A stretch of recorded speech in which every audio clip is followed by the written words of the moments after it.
প্রতিটা মুমিনের হৃদয়ের এই মুহূর্তের আকাঙ্ক্ষা, আল্লাহর প্রিয় বান্দাদের আকাঙ্ক্ষা যে আল্লাহ যেন রমজান পর্যন্ত হায়াত দেয়। এই জন্য এই মুহূর্তে আলহামদুলিল্লাহ চারিদিকে সারা পৃথিবীব্যাপী ইমানদার মুসলমান অপেক্ষা করছে রমজানের জন্য। রমজান একজন মুমিনের জীবনে আখিরাত যার দরকার, জাহান্নাম থেকে যার বাঁচা দরকার, জান্নাত যার দরকার, তার জীবনের শ্রেষ্ঠতম পাওয়া রমজান। আমরা কিতাবের মধ্যে পড়ছি আল্লাহর বহু প্রিয় বান্দাগণ এক রমজান শেষ হইলে, ঈদের চাঁদ উঠলে, ঈদের দিন থেকে আবার নতুন করে পরবর্তী এক বছর রমজানের আশায় দোয়া শুরু করত যে আল্লাহ আরেকটা রমজান দেন, আরেকটা রমজান হায়াত দেন। রমজান মুমিনের কাছে এতটা প্রিয়। আমাদের প্রিয় নবী সাল্লাল্লাহু আলাইহি ওয়াসাল্লাম 24 ঘন্টা যিনি আল্লাহর ইবাদতের মধ্যেই মশগুল থাকতেন, সকল ইবাদত শতভাগ পূর্ণ আদায় করেছেন যিনি, যার জীবনে কোনো গুনাহ নাই, পাপ নাই, ত্রুটি নাই, বিচ্যুতি নাই, মাসুম নিষ্পাপ, সেই নবী সাল্লাল্লাহু আলাইহি সাল্লাম তিনি পর্যন্ত রমজান আসার 2 মাস আগে রমজানের আশায় দোয়া শুরু করতেন। এবার ভাবেন তো, রমজান নবীজি সাল্লাল্লাহু আলাইহি সাল্লামের কাছে যদি এতটা প্রিয় হয়, মুমিনের আমাদের জন্য কতটা প্রিয় হবে, কতটা প্রিয় হবে। এই জন্য এটা প্রথম কথা হলো, রমজান একজন ইমানদারের জন্য ভিন্ন কিছু, রমজান একজন মুমিনের জন্য আলাদা কিছু। রমজান জান্নাত যেতে চায় যে, তার জন্য ভিন্ন কিছু। মহান আল্লাহ পাক রব্বুল আলামিন এই 183 নম্বর আয়াত থেকে 187 ধারাবাহিক 5টা আয়াতের মধ্যে লম্বা করে বিস্তারিত রোজার উপরে, রমজানের উপরে সকল বিষয় স্পষ্ট করে পূর্ণাঙ্গ আল্লাহ তাআলা এই আয়াতগুলোতে উল্লেখ করেছে, এই সূরার মধ্যে উল্লেখ করেছে ধারাবাহিক। এবং আল্লাহ তাআলা নিজে বলছেন, কাযালিকা ইউবায়্যিনুল্লাহু আয়াতিহি লিন-নাস। এভাবে আল্লাহ তাআলা আল্লাহর বান্দা মানুষের জন্য আল্লাহর বিধান স্পষ্টভাবে উল্লেখ করলেন, অর্থাৎ রোজা এবং রমজান সম্পর্কে। এজন্য রমজানের এই বর্ণনা সবটা বলা আমার মাকসাদ না, সম্ভব না। কিন্তু এই আপনারা যারা আছেন, বসছেন, প্রিয় ভাই নওজোয়ান, তোমাদের কাছেও কথা ভাই, সবার জন্য এটা কথা, প্রথম কথা যে রমজানকে সামনে রেখে তোমার মানসিক প্রস্তুতি দরকার, তোমার এটা বোঝা দরকার, আমাদের প্রত্যেকের এটা অনুভব করা দরকার যে মহান আল্লাহ পাক রব্বুল আলামিন বহুভাবে আমাদের জন্য চেয়েছেন আমার বান্দা যেন জান্নাতি হয়।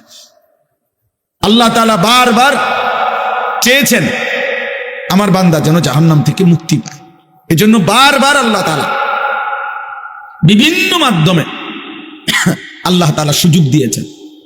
শবে বরাতের মাধ্যমে আল্লাহ আমাদেরকে সুযোগ দিয়েছেন, শবে কদরের মাধ্যমে আল্লাহ আমাদেরকে সুযোগ দিয়েছেন, একটি পূর্ণাঙ্গ রমজান মাসের মাধ্যমে আল্লাহ আমাদেরকে সুযোগ দিয়েছেন, হজ্জের মাধ্যমে আল্লাহ আমাদেরকে সুযোগ দিয়েছেন। এইভাবে বহু মাধ্যমে আল্লাহ তাআলা চেয়েছেন বান্দাকে মাফ করতে।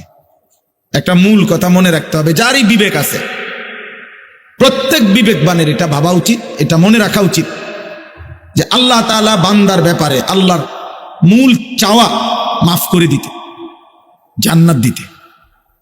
আমরা যদি বলি কাউকে যে ভাই আপনি আসলে আমারে মূল কথাটা বলেন, আপনি আসলে আমার এটা দিবেননি, আমার নাহলে ঘুরাইয়েন না, আসলে দিবেননি এটা কর, না দিলে শুধু শুধু ঘুরাইয়েন না।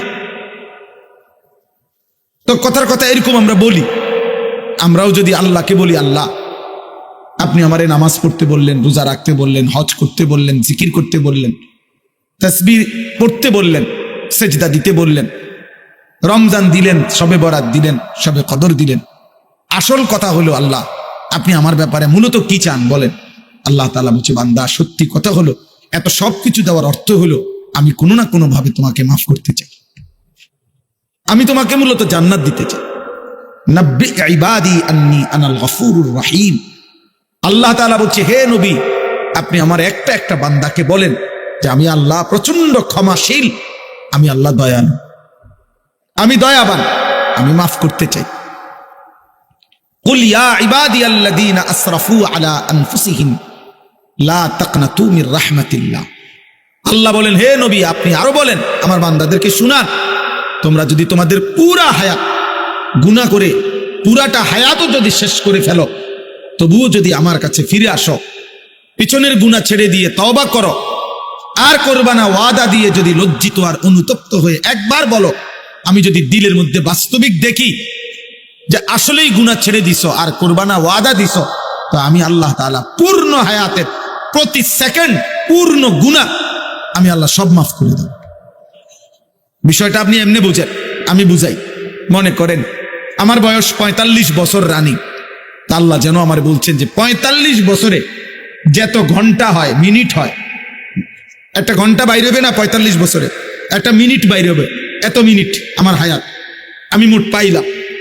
তো আল্লাহ যেন বলে, বান্দা প্রতি ৪৫ বছরে মোট যত ঘন্টা, যত মিনিট, যত সেকেন্ড, যত মুহূর্ত, ধরে নাও তোমার সকল ঘন্টা, মিনিট, সেকেন্ড, মুহূর্তে শুধু পাপ আর পাপ, আপাদমস্তক তুমি পাপের মধ্যে পায়খানার ডিপুতে ডুবে গেছ, তোমার এক সেকেন্ডের একটা নেকি নাই, এক মুহূর্তের কোনো একটা বন্দিগি নাই, তুমি গুনার মধ্যে ডুবা, একবার তুমি আল্লাহ এটুকু বলো নাই, একটা সেজদাও দাও নাই।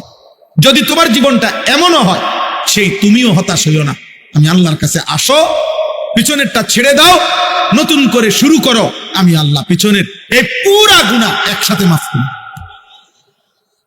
আমি তোমাকে মাফ করতে চাই, মাফ করতে চাই, আমি তোমাকে জান্নাত দিতে চাই না। এই জন্য একটা জরুরি কথা হলো, এর বিপরীত একটা কথা হলো, এর বিপরীতে আবার আরেকটা কথা হলো যে আল্লাহ তাআলা বলবে কিয়ামতের দিন, বান্দা তুমি জানো আমি শত শত মাধ্যমে, আমি হাজার হাজার মাধ্যমে আমি চেয়েছিলাম তোমাকে মাফ করতে, আমি চেয়েছিলাম তোমাকে জান্নাত দিতে, কিন্তু কোনোভাবে তুমি পাত্তা দিলা না। 5 ওয়াক্ত নামাজ মসজিদের মিনারায় আজান হইছে, আমি তোমারে ডাকছিলাম, আমি তোমার চোখের সামনে দাড়ি টুপিওয়ালা মুসলমান রাখছি, তোমার আমি দেখাইছিলাম, তোমার চোখের সামনে আমি হাফেজে কোরআন দেখাইছিলাম, তোমার চোখের সামনে চারিদিকে মাদ্রাসা ছিল, তোমার মহল্লায় হাজী সাহেব ছিল, তোমার বাড়িতে মুসলমান নামাজ পড়তো, তোমারে আমি আল্লাহ তাআলা মাঝে মাঝে কখনো রাত ফজিলতপূর্ণ দিছি, কখনো দিন ফজিলতপূর্ণ দিছি, কখনো গোটা মাসটাই ফজিলতপূর্ণ দিছি। নানাভাবে আমি আল্লাহ তাআলা চেয়েছিলাম তোমাকে জাহান্নাম থেকে বাঁচাইতে, আমি আল্লাহর দিকে ফেরাইতে, কিন্তু এত আজান, এত মসজিদ, এত মাদ্রাসা, এত দিন, এত সুন্নাত, নবী সাল্লাল্লাহু আলাইহি সাল্লামের চোখের পানি, 23 বছরে আমার বন্ধুর তায়েফের রক্ত, উহুদের দান শহীদ, পেটে পাথর বাঁধা ক্ষুধার কষ্ট, চোখের পানি, এত সাহাবীর শাহাদাত, এত ইমানদারের আহ্বান, ইমাম সাহেবের এত বয়ান, এত আজান, এত শবে বরাত, শবে কদর, রমজান, কোন কিছু দিয়ে তুমি নাফরমান, তোর যেহেতু আমি দিল নড়াইতে পারলাম না, তোর কলজাটা নরম করতে পারলাম না, তোকে দিয়ে সেজদা নেওয়াইতে পারলাম না, আমার গোলামি করাইতে পারলাম না, তো এখন এটাও মনে রাখিস না ফরমান, আজ মনে রাখবা আমি আল্লাহর আযাবও বড় ভয়ানক। তুমি আমার মতো গাদ্দাররে আমি আল্লাহ সোজা করে এলাম আজকে, তুমি এটাও দেখবে। মানে তুমি রহমত যেমন শুনছো অনেক, তো শাস্তি আবার মনে করো না সামান্য। বুঝেন নাই কথা? তোমারে আমি জীবনের তরে শিখাই দেব আমি মাওলা কি জিনিস। তুমি যেমন শুনছো আমি গাফফার, আমি প্রচন্ড ক্ষমাশীল, আবার এটাও মনে রেখো আমি যুনতিকাম, আমি প্রতিশোধ গ্রহণকারী। যুনতিকাম আল্লাহ নিজে বলছে, আল্লাহু আজিজুন যুনতিকাম, আমি মোর প্রচন্ড ক্ষমতাশালী এবং প্রতিশোধ গ্রহণকারী। কোরআনুল কারীমের মধ্যে আছে ফায়াউমা ইযিল লা ইউআযযিবু আযাবাহু আহাদ, নাফরমান বান্দা মনে রাখবা কিয়ামতের দিন আমি আল্লাহর মতো আযাব এই সৃষ্টি জগতে কেউ কোনোদিন দিতে পারে নাই, কল্পনাও আসে নাই আমার আযাব এতটা ভয়ানক, তুমি ভাবতেও পারবা না। ওয়ালা ইউসিকু ওয়াসাকাহু আহাদ, আল্লাহ বলেন আমার ফেরেশতারা নাফরমান আজ হাসরের ময়দানে জাহান্নামে ফেলবার আগে তোকে এমন বাধা বাঁধবে, এমন শক্ত বাধা বেঈমান, আর জগতে কেউ তোকে বাঁধে নাই। এখন দেখবা বাধা কাকে বলে। দুনো দিকে আল্লাহ তাআলা ভারসাম্য রাখছে। আল্লাহ বলছে বান্দা আমার রহমতের জোয়ার আমি বলছি রমজান একটা সেকেন্ড দাম দিছি, রাত বরাবর, দিন বরাবর, সূর্য চন্দ্র সব বরাবর, কিন্তু আমি আল্লাহ রমজানের এক এক সেকেন্ড হীরামণি মুক্তানা তামাম আসমান ও জমিনের চাইতে বেশি দামে তোকে দিলাম বান্দা। সেজদা দিবা একটা, আমার ফেরেশতা লিখবে 70টা। সুবহানাল্লাহ বলবা একবার, ফেরেশতা লিখবে 70 বার। একটা একটা বন্দিগি ফেরেশতা লিখবে 70। আমি আর কেমনে তোমারে জান্নাত দিতাম, তুই পাত্তা দিলা না। এই জন্য আমি প্রায় প্রতিদিন বলি রে বাপ, তোমরা যারা মাত্র 16 বছর, 18-20 বছরের ছেলে, এত কম বয়সে, আমার বেশি এটা আশ্চর্য লাগে, বিশ্বাস করো আব্বা। একটা ছেলে মনে ছোটবেলা আমিও পার করে আসছি, বাকি আমার এটা খুব আশ্চর্য লাগে যে এত কম বয়সী ছেলে মুসলমান, কিন্তু এক ওয়াক্ত নামাজ পড়ে না। এত বড় গাদ্দার, এত বড় বেয়াদব মুসলমানের বাচ্চা কেমনে হয়? মানে আমার এটা খুব আশ্চর্য লাগে, বিশ্বাস করে রেখে কসম, আমার জীবনে এটা অবাক লাগে যে আরে এত বড় অমানুষ। এটা একটা 24 ঘন্টা চলে গেছে, 365 দিনে খোদার 1 বছর শেষ। মানুষ রূপী এই জানোয়ার একদিনও ফজরের নামাজ পড়ে নাই। এটা মানুষের বাচ্চা কেমনে হয়, মুসলমানের বাচ্চা কেমনে হয়? এত বড় নিকৃষ্ট নাফরমান মুসলমানের ঘরে কেমনে ঘুমায়? আমি এটা বুঝি না, বহুত চিন্তা করছি, আশ্চর্য। আমার কাছে মনে হয় এটা তার কলজা, এটা পাথর না, পাথরের উপরে যদি 1 বছর পানি ঢালতো পাথর নরম হয়ে যেত। কোন পাথরের উপরে যদি 1 বছর টানা পানি ঢালে ওই পাথরটা নরম হয়ে যায়। কিন্তু মানুষ রূপী এই পশু এত বড় গাদ্দার, এত বড় বেয়াদব, এই বেয়াদব একটা সেজদা দেয় ওর মনেও পড়ে না, এটা মনেও পড়ে না। হায় হায় হায়, এটা কি মানুষের বাচ্চা বড় হইতেছে? তে কি খাইয়া বড় হয়? তে কোন পৃথিবীতে বড় হইতেছে? কোন সমাজে সে বড় হইতেছে? এটা মানুষ হচ্ছে কেন? তোমাদেরকে মনে করাইলাম বাবা, কষ্ট করছো আমরা বুঝছি। এত রাত অবধি এই ছেলে, এই মোবাইলটা নামাও ভাই, মোবাইলটা নামাও ভাইয়া, এমনি শোনো, এমনি শোনো। জীবনটা 24 ঘন্টা খামখেয়ালি করলে ভালো না। সারাদিন মোবাইলের আসক্তি, এটা ঠিক না আব্বা, নওজোয়ান ভাই, ঠিক না। সারাক্ষণ মোবাইল, না না হাইসো না ভাই, তামাশা করো না। তোমার উপরে তুমি দয়া করো। আমি ভোট চাইতে আসিনি, আমি কোনো প্রার্থী না, আমি তোমার সমর্থনও চাচ্ছি না। আমি ঠিক না বেঠিক এটাও জিগাই না, দেখেন না, আমি মনে করাইতে আসছি শুধু।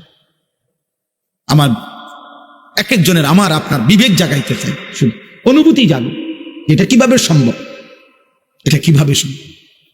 একজন মুসলমান মুসলিম ছেলে 24 ঘন্টা, 12-14 ঘন্টা নিয়মিত মোবাইলে নারী দেখে, ছবি দেখে, এত বড় জানোয়ার মুসলমানের বাচ্চা কেমনে হয়?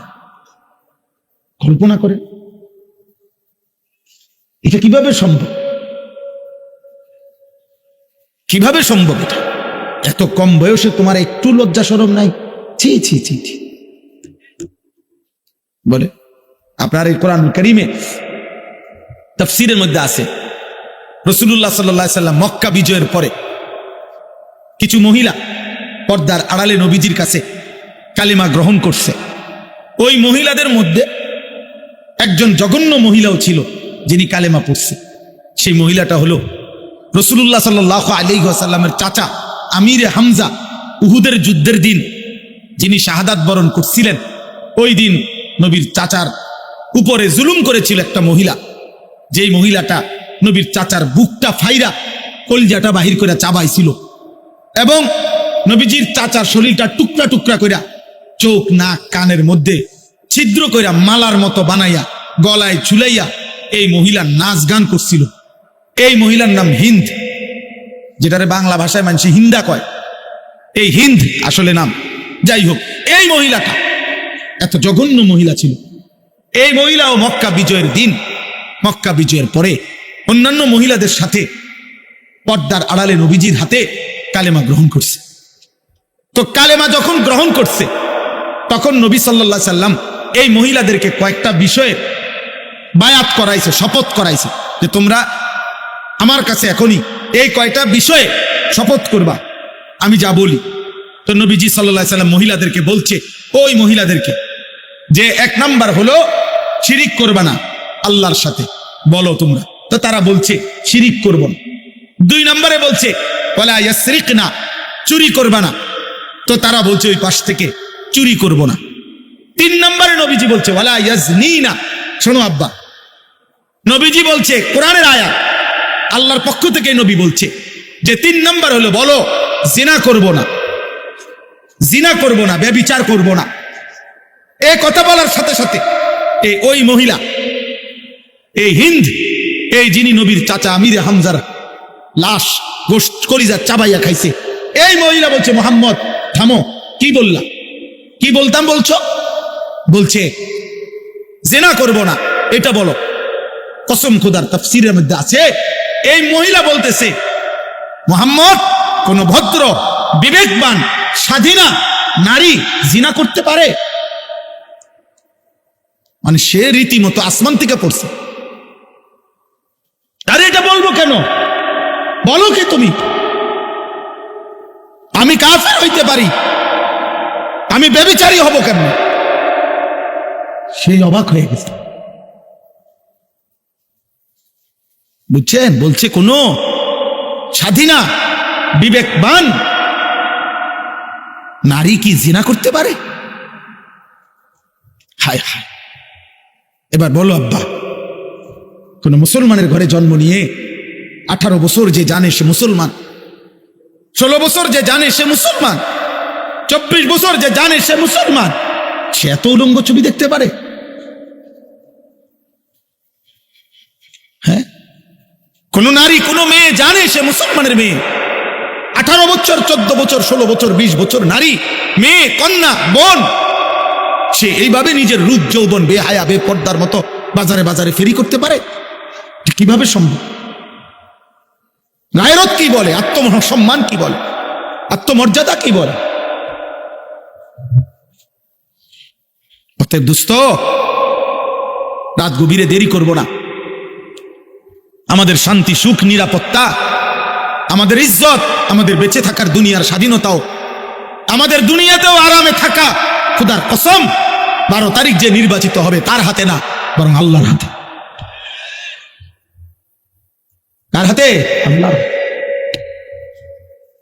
তোমার আমার এক এক সেকেন্ডের নিরাপত্তা আল্লাহর হাতে, আল্লাহর হাতে, আল্লাহর হাতে। 12 তারিখ সূর্য তিনি উঠাবেন, 11 তারিখ যিনি সূর্য উঠাবেন। 11 তারিখের রাত যদি আল্লাহ ভোর না বানায় তো 12 তারিখ আসবে না। 12 তারিখের সূর্য যদি না ডুবে তো আর 13 তারিখ আসবে না। হ্যাঁ, কি মনে হয় 12 তারিখ বাংলাদেশে, এই 12 তারিখও কারো মৃত্যু হবে না? কোনো বাচ্চা জন্ম নিবে না? তো যে মানুষটা মৃত্যুবরণ করিল 12 তারিখ, উনিও তো ভাবছিল এবার হয়তো কদ্দুর সুখ শান্তি পাম। আপনি তো গেছেন গা, আপনি তো কবরে গেলেন গা, আপনি সুখ শান্তি ভোগ করবেন কেমনে? আপনি না মরে গেলেন। তাহলে আমাদের সুখ, আমাদের শান্তি, আমাদের নিরাপত্তা, আমাদের বেঁচে থাকা, খোদার কসম আমাদের এক সেকেন্ডের নিঃশ্বাস মহান আল্লাহর হাতে।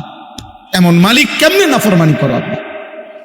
এই ভালোবাসার কি মূল্য ভাইয়া বলো, যে রাত 12টা পর্যন্ত একজন বক্তা, সির্ফ একজন বক্তা, আমি তোমাদের সন্তান, তোমাদের ভাই, আমি এই মাটির সন্তান, একজন সাধারণ মানুষ, আমি একজন বক্তা, সির্ফ আমি কুদ্দুর ওয়াজ করতে আসছি। এরপরে তোমরা যদি রাত 12টা পর্যন্ত, 11:30 পর্যন্ত অপেক্ষা করতে পারো একজন বক্তার জন্য, এত বড় আসমানওয়ালা রব, এত বড় মালিক, তোমার এক এক সেকেন্ডের নিঃশ্বাস যিনি দিচ্ছেন, তুমি তাকে যারা আজকেও সেজদা দিলা না, এক ওয়াক্ত নামাজ পড়লা না, এমন মালিকের কৃতজ্ঞতা হিসাবে তুমি কেমনে পারলা সেজদা না দিয়ে থাকতে? বলো ভাই, যদি বিবেক থাকে কেমনে ঘুমাইবা? যদি লজ্জা থাকে কেমনে ঘুমাইবা? এই ঘুম যদি আর না ভাঙ্গে,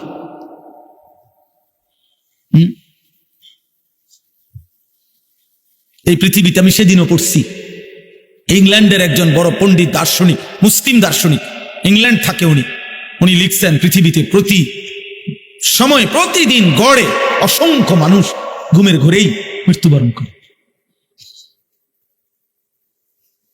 আমার কাছে আরবি কিতাব আছে, লাতাইফুল মাআরিফ, একটা আরবি কিতাব, ওই কিতাবের মধ্যে লিখছে, হায় প্রতিদিন ভোর হয়, অসংখ্য অগণিত মানুষ ভোর চোখ মেলে, কিন্তু ওই মানুষটা জানে না আজকের সন্ধ্যা তার জীবনে হবে না,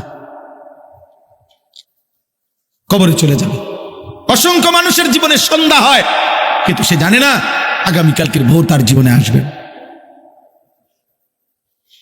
আসবে না।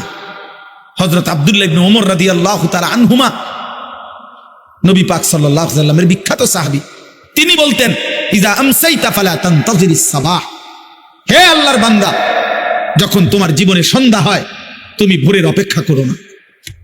ওয়া ইযা আসবাহতা ফালা তানতাজিরিল মাসা, হে আল্লাহর বান্দা, যখন তোমার জীবনে ভোর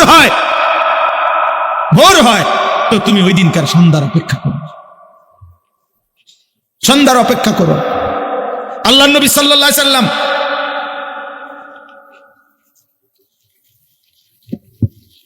নবীজি সাল্লাল্লাহু আলাইহি সাল্লাম একটা জিনিস,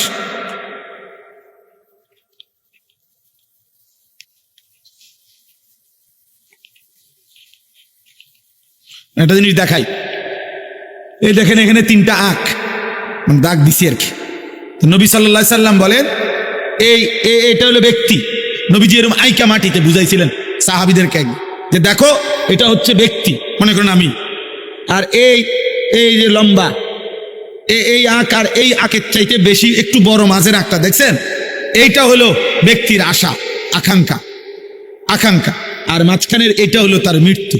অর্থাৎ আশা আকাঙ্ক্ষা সব সময়, নবীজি বলছে, প্রত্যেক ব্যক্তির আশা আকাঙ্ক্ষা এত দীর্ঘ, এত লম্বা, এত প্রশস্ত, এত বেশি, কারো জন্যই মৃত্যু এসে আগেই চলে আসে, তার এই আশা পূর্ণ হইতে দেয় না। বুঝেন? কারো আশায় কি হয় না, পূর্ণ, কারণ আশা বেশি, আশা লম্বা, আশা প্রশস্ত। রাসূলুল্লাহ সাল্লাল্লাহু আলাইহি ওয়াসাল্লাম এটা বলছে, নবীজি উদাহরণ দিয়ে বলছে, আমার ভাই, আমার বন্ধু, আমার নওজোয়ান সাথী, পর্দার আড়ালের কোনো মা বোন, সবার জন্য, আমার জন্য, উসিকুম ওয়া ইয়া, আপনাদেরকেও বলছি, আমাকেও বলছি, আমরা প্রত্যেকেই মাহে রমজানকে সামনে রেখে করেন যে আমি আমার জীবন সুন্দর করবো ইনশাআল্লাহ। দোস্ত, এতে দুনিয়াতেও দাম হয়, আখেরাতেও দাম হয়। দুনিয়া আখেরাত দুই জায়গাতেই সম্মান হয়। রমজান আল্লাহ তাআলা প্রতি বছর আল্লাহ তাআলা রমজান আনে যেন লক্ষ কোটি, হাদিসের মধ্যে আছে, নবীজি সাল্লাল্লাহু আলাইহি সাল্লাম বলেন, ওয়ালিল্লাহি উতাকাউ মিনান নার, রমজানের প্রতি রাতে আল্লাহ তাআলা কোটি কোটি বান্দাকে জাহান্নাম থেকে মুক্তি দেয়, জাহান্নাম থেকে মুক্তি দেয়। আল্লাহ তাআলা কোরআনুল কারীমের মধ্যে রমজানকে আমাদের জন্য সহজ করতে করতে একেবারে প্রথম থেকে শেষ পর্যন্ত আল্লাহ তাআলা যতবার বান্দার কষ্ট হয়েছে ততবারই রমজানের হুকুমের মধ্যে সহজ করে দিছে। প্রথম রমজান যে সময় নবীজির জীবনে, সাহাবাদের জীবনে, তাফসিরে আছে, ইসলামের শুরুর জমানায় রমজানের নিয়ম কি ছিল? রোজার নিয়ম ছিল যে সুবহে সাদিক থেকে রোজা শুরু হইতো, এই ভোর থেকে। এখন আমরা যে সময় শুরু হয় রোজা, কিন্তু সূর্য ডুবলে সন্ধ্যাবেলা খাওয়ার অনুমতি ছিল, কিন্তু নিয়ম ছিল একেবারে বিশুদ্ধ হাদিস, নিয়ম ছিল যে এই সন্ধ্যা থেকে নিয়ে রাত্র সজাগ থাকবে যতক্ষণ, খানা দানা করতে পারবে ততক্ষণ, স্বামী স্ত্রী মিলিত হইতে পারবে ওই সময়ে। কিন্তু যদি একবার ঘুমাইয়া যায়, 6টা বাজে ঘুমাক আর 9টা বাজে ঘুমাক, শুয়ে আইলে ঘুমাইসা পড়লে নতুন রোজা শুরু। বুঝেন নাই? নতুন রোজা শুরু, এটাই ছিল প্রথম বিধান। একদিন একজন সাহাবী, কাইস ইবনে সারমা আল আনসারি, একজন আনসারি সাহাবী মদিনার, উনি এরকম ভোর থেকে তো রোজা শুরু করছে, সন্ধ্যাবেলায় মাগরিবের নামাজ পড়ে উনি ওনার স্ত্রীর কাছে ঘরে আসছে, আয়েশা বলছে যে ইফতার কিছু খাওয়ার মতো কিছু আছে কিনা। স্ত্রী বলছে, ঘরে আপনাকে দেওয়ার মতো কিছুই নাই, আমি পাশের ঘর থেকে কিছু আনি, আপনি একটু অপেক্ষা করেন। সারাদিন এই সাহাবী তিনি বাগানে কাজ করছেন, ক্লান্ত শ্রান্ত রোজাদার, কিছুই পান করেন নাই, খান নাই। এই স্ত্রী আসতে আসতে উনি কাইত হইয়া শুয়ে লাইছেন, ঘুম চলে আসছে আর কি, ক্লান্তির কারণে। স্ত্রী আইসা দেখছে খাবার তো নিয়ে আসছে, কিন্তু খাওয়ার অনুমতি নাই। নতুন রোজা শুরু হয়ে গেছে, সারা রাত্র রোজা রাইখা পরের দিন ঠিক দুপুর বেলা যখন এই সাহাবী, হাদিসের মধ্যে আছে, বেহুশ হয়ে গেছেন, আর তিনি কুলাইতে পারে নাই, আল্লাহ তাআলা তৎক্ষণাৎ আয়াত নাজিল করে বলছে, বন্ধু না ঠিক আছে, এটাও কমায় দিলাম, কুলু ওয়াশরাবু হাত্তা ইয়াতাবায়্যানা লাকুমুল খাইতুল আবিয়াদু মিনাল খাইতিল আসওয়াদ। সেই সন্ধ্যা থেকে নিয়ে রোজা যখন ভাঙবেন, সেই থেকে নিয়ে একেবারে ফজরের ওয়াক্ত পর্যন্ত, সুবহে সাদিক পর্যন্ত আমি আল্লাহ পুরাটা রাত খানা পিনা, স্বামী স্ত্রীর মিলিত হওয়া সবটার অনুমতি পূর্ণ দিলাম। যান বান্দা, তবুও রোজা রাখো, তবুও রোজা রাখো, তবুও আমার বিধান পালন করো। কোরআনুল কারীমের এই সূরার মধ্যে, এই আয়াতগুলোর মধ্যে আল্লাহ তাআলা স্পষ্টভাবে বলছেন, আল্লাহ যেন মায়া করে, নিজে মালিক বলতেছে, বান্দা বিশ্বাস করো। এই দেখেন, ইউরিদুল্লাহু বিকুমুল ইউসরা ওয়ালা ইউরিদু বিকুমুল উসরা। আল্লাহ তাআলা বলছে, বান্দা তুমি অসুস্থ প্রচন্ড, ঠিক আছে, তোমার জন্য ছাড় আছে। তুমি মুসাফির, তোমার জন্য ছাড় আছে। তোমার আর এমন রোগ, এমন দুর্বলতা, এমন বৃদ্ধ যে আর কোনোদিন সবল সুস্থ হবা না, তাহলেও তোমার জন্য ভিন্ন সুরত আছে। আমি আল্লাহ প্রত্যেক অবস্থায় সবলের জন্য বিধান রাখছি, দুর্বলের জন্য বিধান রাখছি, অসুস্থের জন্য বিধান রাখছি। আমি আল্লাহ তাআলা একেবারে বৃদ্ধ, দুর্বল, অক্ষম, তার জন্য আলাদা বিধান রাখছি। আমি আল্লাহ সবগুলো বিধান বলে আল্লাহ বলে, বিশ্বাস করো বান্দা, ইউরিদুল্লাহু বিকুমুল ইউসরা ওয়ালা ইউরিদু বিকুমুল উসরা। আমি আল্লাহ প্রত্যেকটা হুকুম তুমি বান্দাকে দিতে গিয়ে তোমার কেমনে সহজ হবে, আরাম হবে, আমি আল্লাহ নিজে খোদার কসম আল্লাহ বলে, বান্দা এটা আমি খেয়াল রাখছি, তোমার যেন কঠিন না হয়, কষ্ট না, কষ্ট যেন না হয়। তবুও তুমি আমারে চিনলা না। বলো না ভাই, তোমরা কেন নামাজ পড়ো? বলো না ভাই, প্রিয় ভাই, আল্লাহর সাথে তোমরা নারাজি হইলা কেন? বলো, একটা ছেলে রাত গভীরে বলো, আমি বেনামাজি দাঁড় করাই, বেনামাজির চেহারা দেখলে তো চেনা যায়। এখানে যারা বেনামাজি আমি দাঁড় করাই, বেনামাজির চেহারা দেখলেই তো চেনা। বেনামাজি তো বেয়াদব, বেনামাজি অসভ্য, বেনামাজি গাদ্দার, বেনামাজি মুতাকাব্বির, অহংকারী, বেনামাজি আসমানের নিচে জমিনের উপরে। সমস্ত দলিল প্রমাণের আলোকে এ কথা বলা যায়, কৃতজ্ঞতা যার মধ্যে নাই, সেজদার যার মধ্যে নাই, কসম খোদার, কোরআন সুন্নাহর দলিল আলোকে এ কথা প্রমাণিত হয়, জানোয়ারের চাইতে নিকৃষ্ট। ওগুলো তো মানুষ হওয়ার অনুপযুক্ত। তুমি ইনসান না, তুমি কাল আনআম, তুমি চতুষ্পদ জানোয়ারের মতো, যে শুধু খায়, যে শুধু পেশাব করে, যে শুধু লজ্জাস্থানের চাহিদা পূরণ করে। এতটুকুই যে মনে করছে, খাইলাম, ঘুমাইলাম, পেশাব করলাম, পায়খানা করলাম, আর আমার যৌন চাহিদা, শাহওয়াত, লজ্জাস্থানের চাহিদা পূরণ করলাম। আল্লাহ বলে, হে নাফরমান, একটা কুত্তার দিকে তাকায় দেখিস, কুত্তাও খায়, ঘুমায়, পেশাব পায়খানা করে, কুত্তারও চাহিদা পূরণ হয়, যার ফলে কুকুরেরও বাচ্চা হয়, শুকুরেরও বাচ্চা হয়, ছাগলেরও বাচ্চা হয়। জীবন যদি এতটুকুর নাম হয়, আব্বা, কত নারী দেখলে তোমার শখ মিটবে? কত? 18 বছর বয়সে কয়টা বেড়ি দরকার তোর? এই নাফরমান, কতগুলো নারী দরকার তোর? বল বেটা, একটা ছেলে বলবে। কেন নারী দেখবা? কেন অশ্লীল ছবি দেখবা? কেন উলঙ্গ দৃশ্য দেখবা? তোমার লজ্জা নাই? তোমার মা নাই? তোমার বোন নাই? তোমার ফুফু নাই? তোমার খালা নাই? আল্লাহর কসম, নবী এক যুবককে বলছে, যুবক, যে কল্পনা তুমি নারীকে নিয়ে করো, সেই একই যদি তোমার মায়ের সাথে কেউ করে, তোমার বোনের সাথে, তোমার মেয়ের সাথে, তোমার ফুফির সাথে, তোমার খালার সাথে, এই 5টা কথা বলছে নবীজি।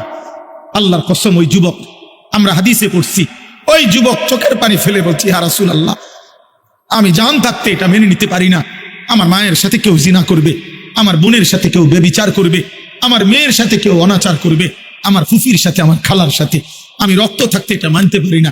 আল্লাহ নবী বললেন, তাহলে যুবক, পৃথিবীর কোনো মানুষও তো চায় না তার মা, বোন, খালা, ফুফু, কন্যার সাথে কেউ জিনা ব্যভিচার করুক, এটা তো অন্য মানুষও চাইবে না, তুমি কিভাবে করবে? যুবক চোখের পানি ফেলে বলছি, ইয়া রাসূলুল্লাহ, খোদার কসম নবী, জান থাকতে কোনোদিন আমি আর অনুমতি নাই ভিন নারীর দিকে আর চোখ তুলেও তাকাবো। তোমরা আমার ভাই, তোমরা ফিরো আব্বা, তোমরা ফিরো, তোমরা ফিরো বাপ। মদিনার রাসূল সাল্লাল্লাহু আলাইহি ওয়াসাল্লাম 23 বছর যিনি চোখের পানি ফেলছেন, তায়েফের রক্তে যিনি সারা দেহ লাল করেছেন, ক্ষুধার কষ্টে যিনি পেটে পাথর বেঁধেছেন, উহুদের দান শহীদ করা খুনে রক্ত মাখা দেহ নিয়ে যিনি যুদ্ধের ময়দানে বেহুশ হয়ে পড়েছিলেন, সারা রাত উম্মতের জন্য চোখের পানি ফেলে কাঁদতে কাঁদতে 2 পা যিনি ফুলাইয়া ফেলতেন, সেই মদিনার রসুল মদিনার রওজা শরীফ থেকে কাঁদে, হায় আমার উম্মত, একদিনও আমার মতো চুল রাখবা না, একদিনও আমার মতো জামা পরবা না, একদিনও মেসওয়াক করবা না।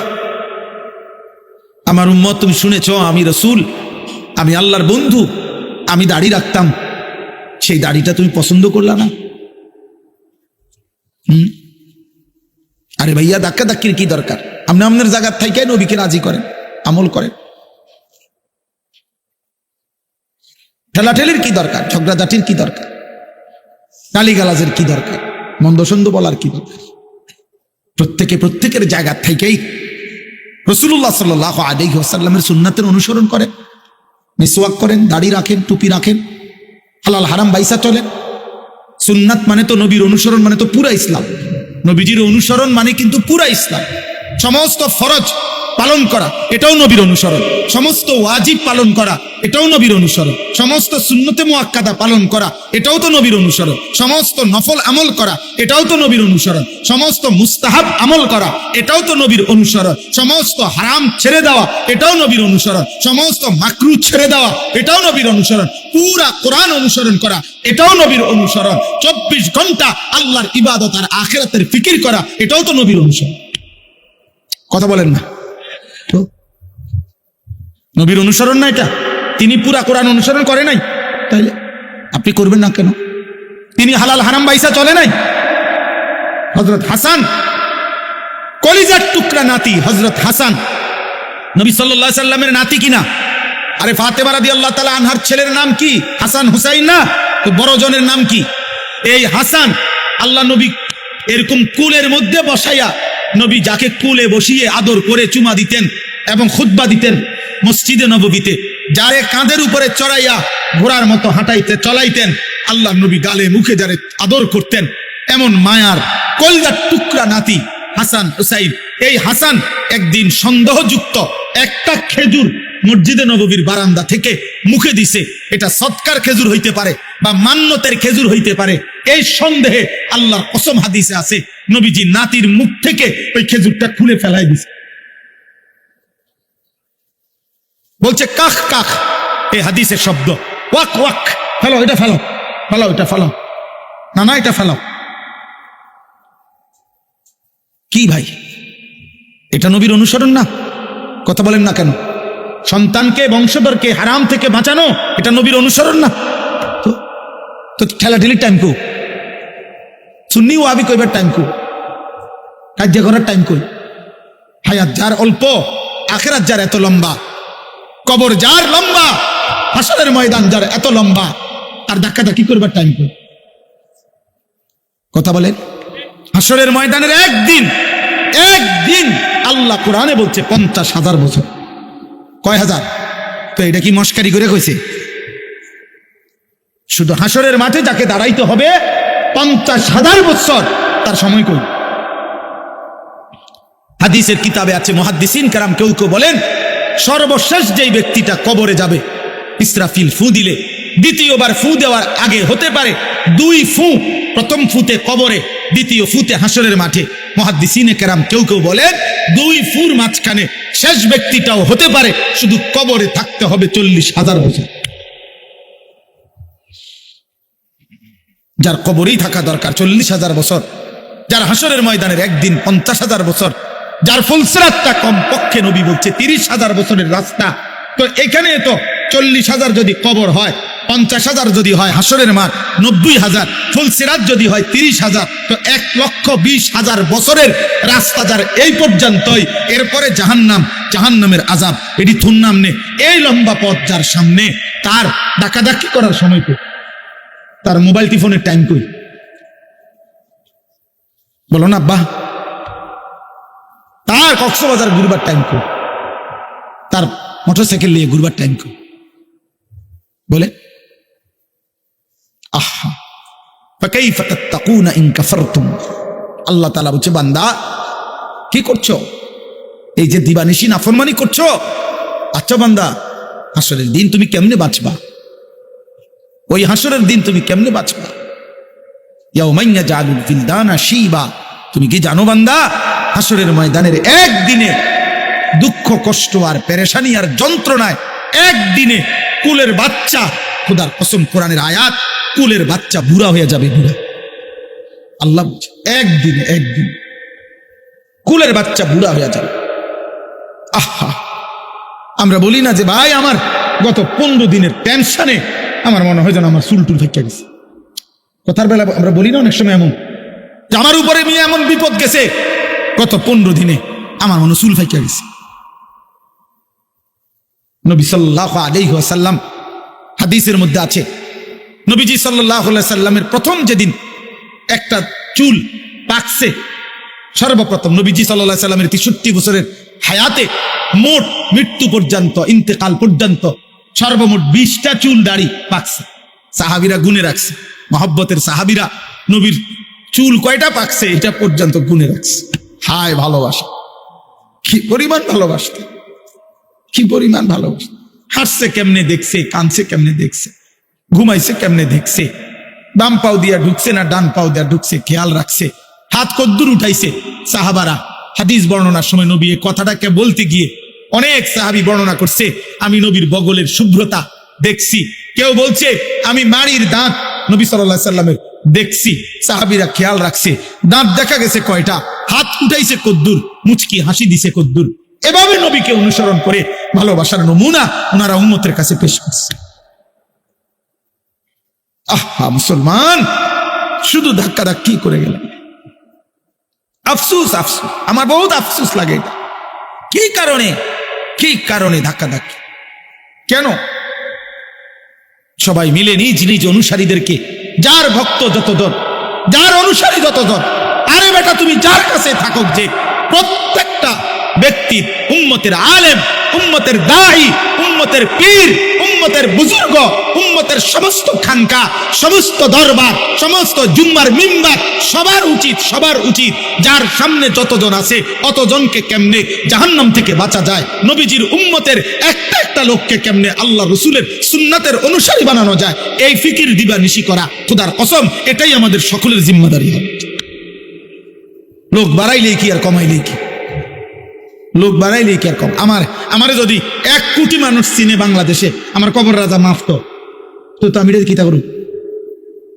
কথা বলে না, আমি এটা দিয়ে করবো কি?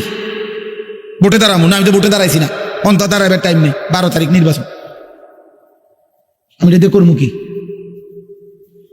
বলেন? আমি জনপ্রিয়তা দিয়া করবো কি? কিয়ামতের দিন খোদার কসম আল্লাহ তাআলা কোরআনে বলছেন, একজন একজন করে, একজন ফারদান ওয়া কুল্লুহুম আতিহি ইয়াউমাল কিয়ামাতি ফারদান, একজন একজন করে আল্লাহর সামনে এসে দাঁড়াইতে হবে। আমার রাত, আমার দিন, আমার সকাল, আমার দুপুর, আমার আলো অন্ধকার, আমার সেজদা, আমার নামাজ, আমার বন্দিগি, আমার হালাল হারাম, আমার খাদ্য, আমার খাবার, আমার ঘন্টা, আমার মিনিট, আমার সেকেন্ড, আল্লাহর কসম আমাকে একাই আল্লাহর সামনে হিসাব দিতে হবে। আল্লাহ বলবে, বান্দা তোমার হিসাব বলো। নবীজি সাল্লাল্লাহু আলাইহি সাল্লাম একদিন ওমর রাদিয়াল্লাহু তাআলা নুকে বলছে, ওমর, নবীজির সামনে ওমর রাদিয়াল্লাহু তাআলা নু 2টা খেজুর খাইছে আর একটু পানি পান করছে। নবীজি বলেন, ওয়াল্লাহি লা তুসআলু আন হাদান নাঈম, ওমর আল্লাহর কসম মনে রেখো, কিয়ামতের দিন আল্লাহ এই 2টা খেজুর আর এই যে পানি পান করলা এটার ব্যাপারে তোমাকে জিজ্ঞেস করবে, তোমাকেই জবাব দিতে হবে এই 2 খেজুর আর পানির বিনিময়ে আল্লাহর কি শুকর আদায় করছে, তোমাকেই বলতে হবে, তোমাকেই বলতে হবে। অতএব আমি অনুরোধ করলাম, রাত গভীরে চলো ভাই নওজোয়ান, আমি যদি শক্ত কথা বলে থাকি তো আমি তোমারে ভালোবেসে বলছি, আমি তোমারে কলিজার সবটুকু দরদ নিয়ে বলছি। একটা একটা ছেলে, আমি সংখ্যা বুঝি না, আমি সেই আনিসুর রহমান যে 4জন শ্রোতার সামনে 3 ঘন্টা 2.5 ঘন্টা ওয়াজ করছে, খালাস। আমি বুঝি টুঝি না, বেশি কম, জনপ্রিয়তা আমি এত তান বুঝি না, আমার বলা দরকার। আমি গত 3 দিন আগে শেষ বগুড়া, রাত্রে এক জায়গায় এমনি ঢুকছি, 1 কাপ চা খাবো, ওনারে বলছি মৌলানা সাহেব আমি আপনার মাদ্রাসা একটু ঢুক। ঠিক বরাবর রাত যখন বাজে 2:30 তখন ওনার মাদ্রাসায় ঢুকছি। ঢুইকা দেখি প্রায় 200-র মতো লোক বইয়ে রয়েছে। রাতে বাজে 2:30। আমি আপনারা করতে আইলেন? হুজুর হুজুরের তো শুনছি আপনি আইবেন। আমি তো তখন আমি কিতা করেন, আমি বলছিল আনেন চেয়ার আনেন, এখন আবার ওয়াজ করব। রাত 2:30 বাজে আবার বয়ান করছি। বলার জন্য বলা ভাই, বলতে থাকা, কবি ইধার কবি উধার। রাত কি আর দিন কি, সকাল কি আর দুপুর কি, আল্লাহর জন্য বলতে থাকা। অতএব যুবক ভাই, নওজোয়ান ভাই, প্রত্যেকের কাছে এই মাদ্রাসা আলহামদুলিল্লাহ আমাদের ফিকিরের মাদ্রাসা। আমাদের প্রিয় ভাই মাওলানা মাহাদি ভাই সারাদিন আমার সাথে তো কত সময় আলাপ করছে, করে হুজুর মহল্লার ছেলেদেরকে, এলাকার ছেলেদেরকে কিভাবে দিনমুখী করা যায়, আল্লাহমুখী করা যায়, আখিরাতমুখী করা যায়। কারো লোক নেওয়া, কাউরে ক্ষতিগ্রস্ত করা মাকসাদ না, আল্লাহর দ্বীনকে বুলন্দ করা, রাসূলুল্লাহ সাল্লাল্লাহু আলাইহি সাল্লামের একটা সুন্নাতকে উম্মতের কলিজায় জিন্দা করা। আল্লাহ তাআলা এই মাদ্রাসা কবুল করে নেন, বলেন আমিন। জুয়ান ভাই, তোমাদের কাছে আমি অনুরোধ করলাম, যদি আমারে ভালোবেসে থাকো তাইলে আমি ভালোবাসার দাবিতে তোমাদের কবুল, তোমরা নিয়মিত এই এলাকার আশপাশের যারা মাদ্রাসার খবর রাখো, বলো ইনশাআল্লাহ মাদ্রাসার খবর রাখো, মাদ্রাসারে পছন্দ করো, মহব্বত করো। বাচ্চারা কোরআন পড়ে, দিন শিখে, দিন শিখে। এ ঝড় ঝাপটায়, অভাবে টানা হেসরায়, এরপরেও আল্লাহর কিছু বান্দা দিন নিয়ে পড়ে থাকে। আমি সেদিন বলছিলাম একজন রে, মিয়া অনেক সময় বলে, হ্যাঁ আপনারা কই মাদ্রাসার হুজুররা এই পদক্ষেপ নেন না কেন, ওই পদক্ষেপ নেন না কেন। আমি বললাম সীমাবদ্ধ কদ্দুর জায়গা, অল্প কয় টাকার ওস্তাদদের হাদিয়া, কত কষ্টের বোর্ডিং এর খাবার, বাকি খাদ্য খাবার, এই টানা হেসরা করে কদ্দুর জায়গা নিয়ে আমরা, আমাদের অল্প কদ্দুর জায়গা এতটুকু নিয়ে আমরা চালাচ্ছি, আল্লাহর দয়া চলতেছি। কিন্তু কত হাজার হাজার শিক্ষা প্রতিষ্ঠান, শত শত একর জায়গা, কত বিল্ডিং, কত ভবন অনাদরে অবহেলায় পড়ে আছে, কেউ থাকারও নাই, কেউ বসারও নাই, শোয়ারও নাই। আর আমাদের বহু মাদ্রাসা কদ্দুর জায়গাও নাই। সীমাবদ্ধতার ভিতরে দিয়ে তো আলহামদুলিল্লাহ আমরা চেষ্টা করছি, একটা বাচ্চাকে আমরা 6 বছরের নেই, মুসলমানের কাছ থেকে যেন আমরা নিই যে ভাই আপনার একটা ছেলে 6 বছরের বাচ্চাটারে আমগুরে দেন, আমরা যেদিন বাচ্চাটার বয়স হবে 11 বছর দেখবেন আমরা তারে হাফেজে কোরআন বানাইয়া আপনার ভাই ছড়াই দেব।